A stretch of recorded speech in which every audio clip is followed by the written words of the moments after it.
Une semaine agitée, marquée par des revendications, des grèves et des manifestations. Voilà ce que révèle l'actualité sénégalaise du lundi 3 au samedi 8 septembre 2018. À la une cette semaine, les quotidiens se sont penchés sur des événements qui ont fait jaser plus d'un. Cette semaine en politique, sit-in de l'opposition devant le ministère de l'Intérieur de l'insécurité qui planerait dans l'air avait averti Walf Quotidien. Mardi de tous les dangers l'avait dramatisé à son tour le journal. La Tribune se référant à la détermination du FNR à braver l'interdiction du préfet. L'histoire de la loi sur le parrainage continue à faire jaser. L'opposition exprime à haute voix son désaccord. Des membres sont arrêtés et ça continue. L'affaire Khalifa Sall est aussi revenue cette semaine sur la une des journaux sur la révocation du maire de Dakar. Les discours ne sont pas les même d'après le journal Echo. Le conseil municipal va être convoqué pour élire un nouveau maire alors qu'une polémique s'installe autour de la révocation du maire Khalifa Sall de Dakar.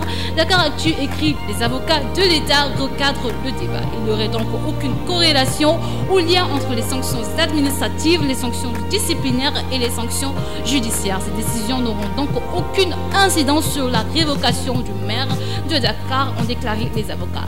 Ali Ngoundiaye fait savoir aux policiers sénégalais qu'ils devraient faire preuve de plus de professionnalisme. Ce samedi 8 septembre 2018, Sud Quotidien revient sur l'affaire Khalifa Ababakar Sall qui a été enlevé à la tête de la mairie de Dakar et Karim Wade qui ne pourra pas s'inscrire sur la liste électorale. Mentionnons les désaccords par rapport au fichier électoral, enquête écrite, le fichier de la discorde. En société, cette semaine, un incendie s'est déclenché au marché Petersen de Dakar et a fait de graves dégâts.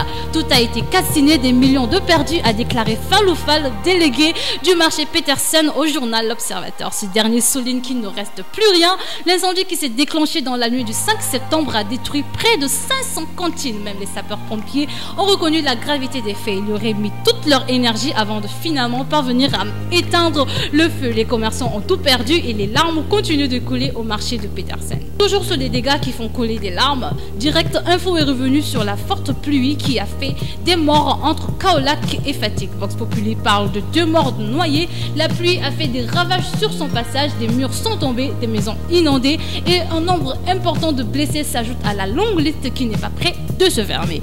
En effet, ce samedi, l'Observateur annonce d'énormes difficultés à Pékin. Des murs de clôture se sont écroulés dans ce quartier de la banlieue. La météo informe que ce n'est pas fini car il y aura d'importantes pluies ce week-end. En santé, panne de la machine de radiothérapie de l'hôpital Le Dantec du Sénégal. Le cancer qui fait de nombreux morts ne risque pas de s'arrêter d'aussitôt. La machine de mammographie qui devrait soigner les malades atteints de cancer du sein est tombée en panne, informe la RFM. Parlons sport. Sénégal versus Madagascar. Les Échos écrivent une réconciliation avec les Sénégalais.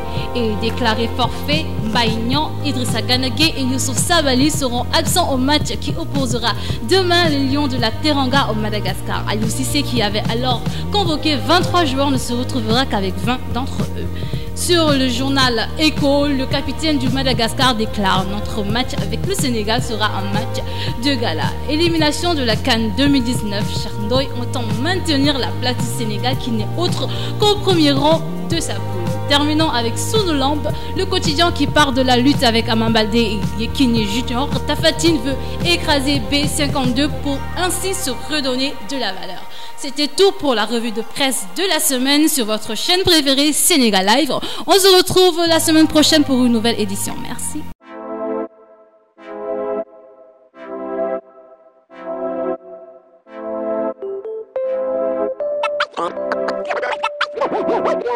One.